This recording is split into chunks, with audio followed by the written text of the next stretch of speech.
Hey guys, just making a video going through the recent protests here in Melbourne. Now, before I start, I wasn't at the protest. I'm not advocating the protest.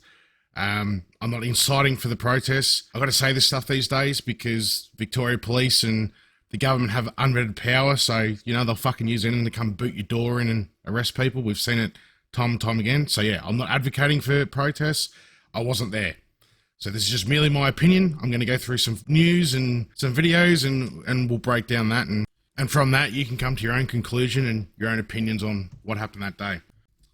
Righto, firstly, I think the police, the media and the government are trying to set this narrative and demonise the protests, which they've done from day one. Different view of the Black Lives Matter, that was all good to go. And they didn't cave people's fucking skulls in for going to that. But anyway, that's another story.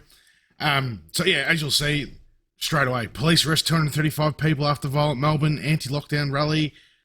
Victoria Police Union says officers treated like punching bags at violent Melbourne anti-lockdown protests. Now, on top of that, I'll play this clip that this Mark Gully, this police officer, they rolled out in front of the camera to put his 2 cents worth in and say what the protesters were there for.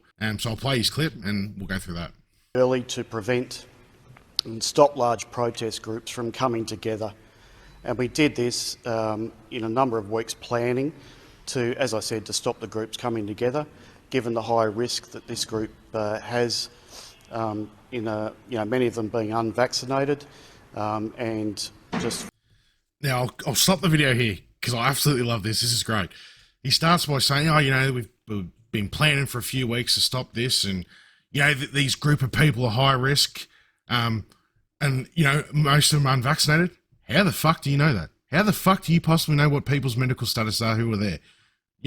He's just trying to crank it up and spread this fucking bullshit that, all anti-vaxxers. Well, no, once again, yes, okay, I'm sure people were protesting about the forced vaccinations, which, yep, that's completely up to them. But yeah, this bullshit, they're a high-risk community. The best part of it, the cunt's sitting there sniffing throughout these whole interviews, sitting there the whole fucking time. And here he is saying, these people are at risk. Right, you're sitting there fucking sniffing. I hope you've had your COVID test and, you're isolating for 14 days, you fucking dope. Yeah, so I just find that funny. Sitting there carrying on about COVID and here he's sniffing and carrying on in a live press conference. I'll play this other clip and then we'll go through what else this joker has to say. That's what we saw, were angry, aggressive young males there to fight the police, not to protest about freedom. So, thank you, and I'll take any questions. So yeah, there he is, just saying that the protesters were angry, aggressive young men looking to fight police. They weren't there for freedom. Well, I'm sorry, that's absolute bullshit.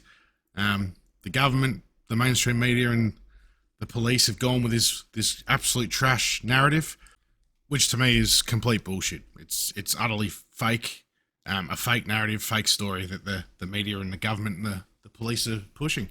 As you can see, I've looped in real Rukshan's video here. You'll see that it's not just white, angry young men. It's people of all ages. There's older women there. There's younger women. There's teenagers. There's older men. There was men and women of all religions, all backgrounds there. It wasn't just one singular group of people.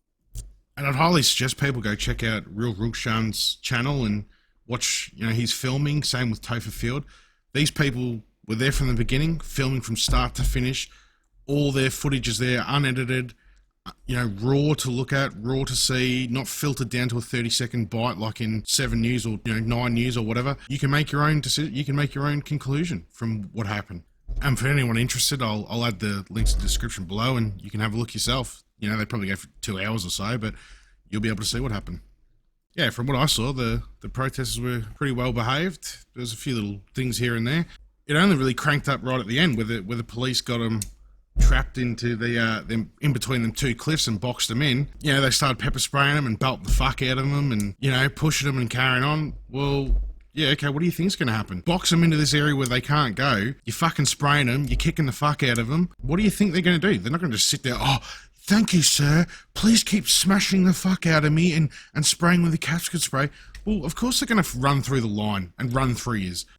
Who with their fucking right mind's going to sit there and cop that bullshit? But yeah, that's where the police and the media got all that set their narrative, that the protesters were aggressive, ran through them and carried on. Yeah, there were some dickheads there throwing bottles and pushing police and whatnot. Well, yeah, that's not on. I don't agree with that at all. But I don't agree with what police did either.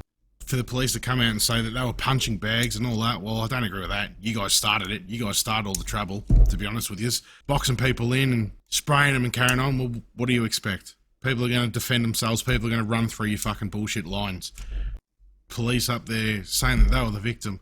I want to show this video, and you watch it, and you tell me who the real victim is after seeing this.